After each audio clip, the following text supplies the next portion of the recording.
ओम भगवती माता की जय। आज मैं आप सबको श्रावण मास के कृष्ण पक्ष की एकादशी की कथा सुनाती हूँ। श्रावण मास के कृष्ण पक्ष की एकादशी का नाम कामदा एकादशी है। तो सुनिए। कुंती पुत्र धर्मराज युधिष्ठिर बोले कि हे भगवान, अब आप मुझे श्रावण मास के कृष्ण पक्ष की एकादशी की सविस्तार कथा सुनाइए। उस एकादशी का नाम तथा उसकी विधि क्या है, उसमें कौन से देवता की पूजा की जाती है। श्री कृष्ण भगवान बोले कि हे राजन, मैं एकादशी कथा कहता हूँ, ध्यानपूर्वक सुनो। एक समय इस एकादशी की पावन कथा को भीष्म पिता ने लोकहित के लिए नारद जी से कहा था। एक समय नारद जी ने पूछा कि पितामह, आज मेरी श्रावण माह के कृष्ण पक्ष की एकादशी कथा सुनने की इच्छा है, अतः अब आप एकादशी की व्रत कथा विधि सहित सुनाइए। भीष्म पितामह नारद जी के वचनों को सुनकर बोले कि हे नारद जी, आपने मुझसे यह अत्यंत सुंदर प्रश्न किया है। अब आप ध्यान लगाकर कथा को सुनिए। श्रावण माह के कृष्ण पक्ष की एकादशी का नाम कामदा है। इस एकादशी की कथा के सुनने मात्र से ही वाजपेय यज्ञ का फल मिलता है। कामदा एकादशी के व्रत में शंख चक्र गदाधारी विष्णु भगवान की पूजा की जाती है। जो मनुष्य इस एकादशी को धूप दीप नैवेद्य आदि से भगवान विष्णु की पूजा करते हैं, उन्हें गंगा स्नान के फल से भी बड़ा फल मिलता है। यही फल सूर्य चंद्र ग्रहण, केदार और कुरुक्षेत्र में स्नान करने से मिलता है।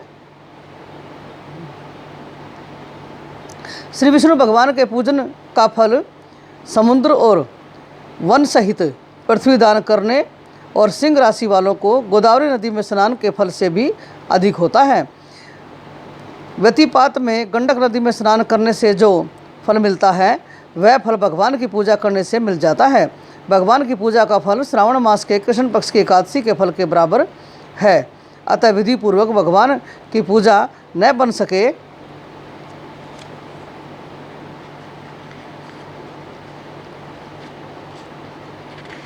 तो श्रावण मास के कृष्ण पक्ष की कामदा एकादशी का व्रत अवश्य करना चाहिए। आभूषण से युक्त बछड़ा सहित गोदान करने से जो फल मिलता है, वह फल कामदा एकादशी के व्रत करने से मिल जाता है। जो उत्तम द्विज श्रावण माह के कृष्ण पक्ष की कामदा एकादशी का व्रत करते हैं तथा श्री विष्णु भगवान की पूजा करते हैं, उससे समस्त वेद, नाग, किन्नर, पितृ आदि की पूजा हो जाती है। हे नारद, स्वयं भगवान ने अपने मुख से कहा है कि मनुष्यों को अध्यात्म विद्या से जो फल मिलता है, उसका अधिक फल कामदा एकादशी का व्रत करने से मिल जाता है। इस व्रत के करने से मनुष्य अंतिम समय अनेक दुखों से युक्त यमराज तथा नरक के दर्शन नहीं करता। कामदा एकादशी के व्रत तथा रात्रि के जागरण से मनुष्य को कुयोनि नहीं मिलती और अंत में स्वर्गलोक को जाता है। जो उत्तम मनुष्य श्रावण माह के कृष्ण पक्ष की कामदा एकादशी को तुलसी से भक्तिपूर्वक श्री विष्णु भगवान की पूजा करते हैं, वे इस संसार सागर में रहते हुए भी इससे इस प्रकार अलग रहते हैं जिस प्रकार कमल जल में रहता हुआ भी जल से अलग रहता है। भगवान की तुलसी दल से पूजा करने का फल 1 भार स्वर्ण और 4 भार चांदी के दान के फल के बराबर है। श्री विष्णु भगवान रतन, मोती, मणि, आभूषण आदि की अपेक्षा तुलसी दल से अधिक प्रसन्न होते हैं। जो मनुष्य भगवान की तुलसी दल से पूजा करते हैं, उनके समस्त पाप नष्ट हो जाते हैं। हे नारद, मैं स्वयं भगवान की अत्यंत प्रिय श्री तुलसी जी को नमस्कार करता हूँ। तुलसी जी के दर्शन मात्र से मनुष्य के समस्त पाप नष्ट हो जाते हैं और शरीर के स्पर्श मात्र से मनुष्य पवित्र हो जाता है। तुलसी जी को जल से स्नान कराने से मनुष्य की समस्त यम यातनाएँ नष्ट हो जाती हैं। जो मनुष्य तुलसी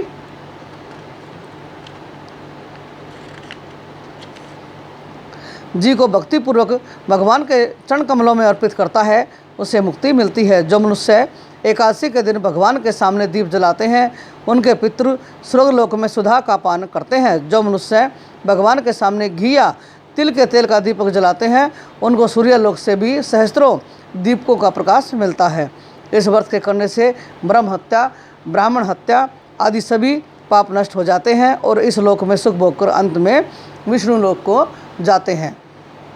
इस कामदा एकादशी के महात्म कथा के श्रवण व पठन से मनुष्य स्वर्गलोक को जाते हैं। तो मैंने ये आपको श्रावण मास के कृष्ण पक्ष की एकादशी की कथा महात्म बताया है। ओम भगवती माता की जय।